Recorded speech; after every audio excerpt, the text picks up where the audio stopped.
FMCG sector के कुछ stocks पर नजर डालेंगे। बजट के दिन जो बम्प अप मिला था उसके बाद सभी स्टॉक्स में गिरावट पिछले कुछ दिनों से दिखी है। एफएमसीजी इंडेक्स आज के सत्र का भी सबसे बड़ा सेक्टोरल लूजर है। वरुण बेवरेजेस कल भी भारी गिरावट थी, आज भी 3.5% की गिरावट।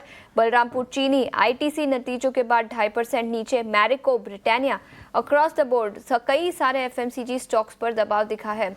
फोरम इन सभी स्टॉक्स में से कोई पसंदीदा स्टॉक जहां पर इन लेवल्स पर फ्रेश पोजीशंस लिए जा सकते हैं और शायद मोमेंटम बिल्टअप और रिवर्स होता हुआ नजर आएगा? नहीं, मेरे हिसाब से थोड़ा सा वेट करना जरूरी एडवाइजेबल है, क्योंकि स्टॉक जैसे अगर हम फर्स्ट अगर एक स्टॉक देखें आईटीसी, तो आईटीसी ने ऑलरेडी बहुत ज्यादा गिरावट देखी है और अभी एकदम सपोर्ट लेवल के पास है जो है 430। तो अगर हमें, और आज फ्राइडे है तो वीकली क्लोजिंग सारे की सारी सबकी बहुत वीक आएगी, तो मेरे हिसाब से रुकना एडवाइजेबल है। और सो आईटीसी के लिए भी अगर रुके, अगर वीकली क्लोजिंग अगर अराउंड 440 आता है तो वहां से बाइंग शुरू कर सकते हैं। थोड़ा सा स्टेबिलिटी की जरूरत है।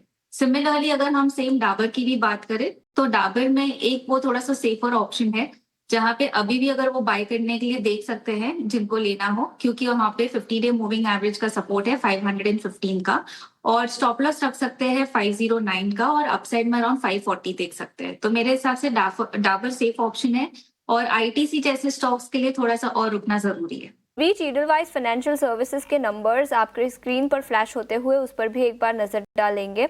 इंटरेस्ट इनकम में करीब 2.5% का उछाल दिखा है सालाना आधार पर। वही नेट प्रॉफिट की बात करें तो फ्लैट रहा है, 125 करोड़ के आसपास कंपनी ने मुनाफा रिपोर्ट किया है तीसरी तिमाही में। म्यूचुअल फंड बिजनेस के एयूएम की बात करें तो 56% का ग्रोथ सालाना आधार पर करीब 60,000 करोड़ के पास आता हुआ। वही डिसबर्समेंट्स में भी ग्रोथ दिखा है। तो हाँ, नतीजे ठीक ठाक है। स्टॉक में भारी गिरावट पिछले कुछ मिनटों में आती हुई 3.5% की गिरावट के साथ स्टॉक कारोबार करता हुआ।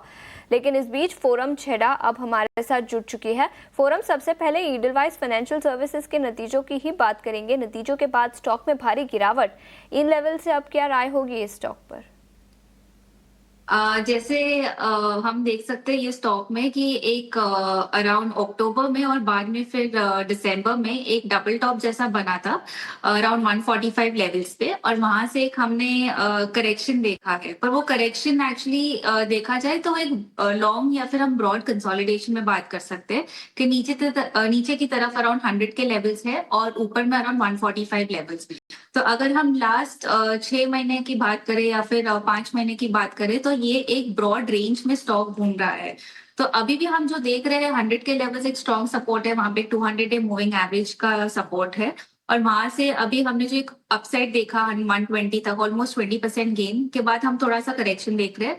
पर ये करेक्शन बहुत शॉर्ट टर्म है, और अगर देखा जाए तो ब्रॉड पर्सपेक्टिव में साइडवर्ड कंसोलिडेशन में ये प्राइस एक्शन अभी अर्निंग्स के बाद हम अराउंड 107-108 लेवल्स के सपोर्ट ले सकते हैं, ले सकता है स्टॉक, और उसके बाद वापस हम एक नैरो रेंज में और देख सकते हैं जो है 107 से लेके 120 तक शॉर्ट टर्म के लिए। पर जिनके पास है वो होल्ड कर सकते हैं।